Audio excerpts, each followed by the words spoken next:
la ville de Rufisque a subi un terrible choc. En effet, nos enfants en classe de terminale ont composé en anglais sur un sujet dont le thème central faisait l'apologie de l'homosexualité.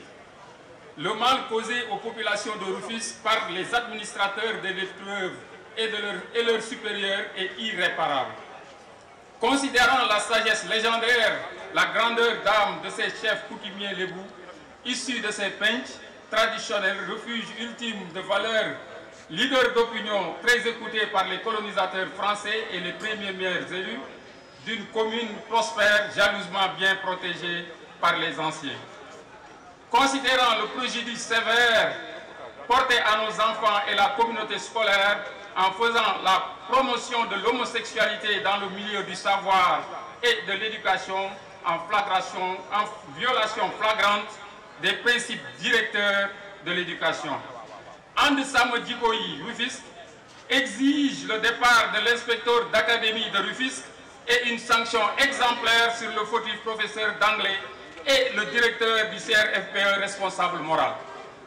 Exige l'arrêt immédiat de l'agenda LGBT, particulièrement dans le milieu scolaire.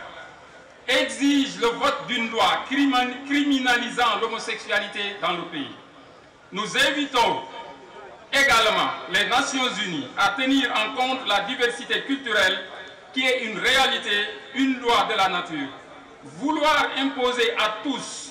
une seule vision, une seule règle harmonisée, compte non tenu des spécificités des uns et des autres, est une preuve de cécité intellectuelle, morale, culturelle et politique. Chaque peuple a sa propre histoire, son propre vécu, ses us et coutumes, ses valeurs, donc sa propre lecture de l'évolution du temps, des événements et des défis qui les interpellent. Nous invitons l'État à tenir en compte les réalités socio-culturelles et religieuses du peuple quand il s'agit de l'engager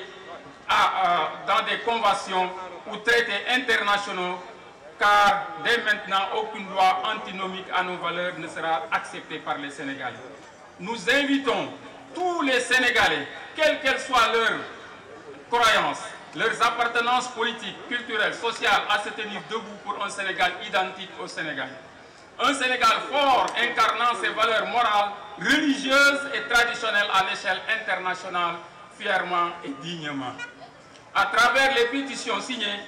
par les plus hautes autorités religieuses du Sénégal, khalifes généraux et présidents d'associations islamiques, le peuple souverain exige que sa souveraineté soit exercée conformément à sa volonté.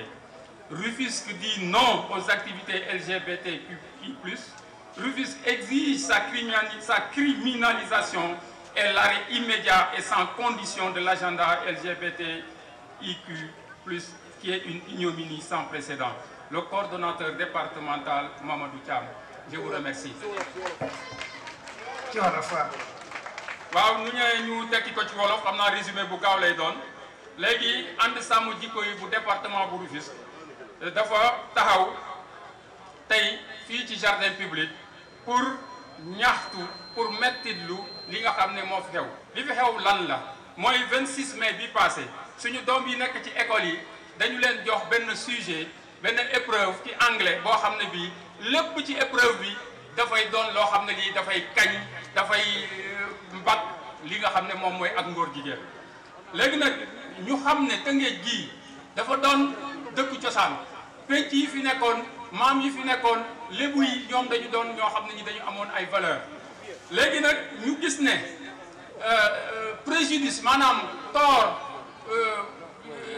bu metti bi ñu def ci xale yi ci mbirum école bi doon na loo xam ne lii dafa jéggi dayoo ci espace maanaam béréb boo xam ne bii lañ fa war a jàngale mooy ay valeur ci loolu nag And Samm Jikko Yi bu Tëngéej nee ne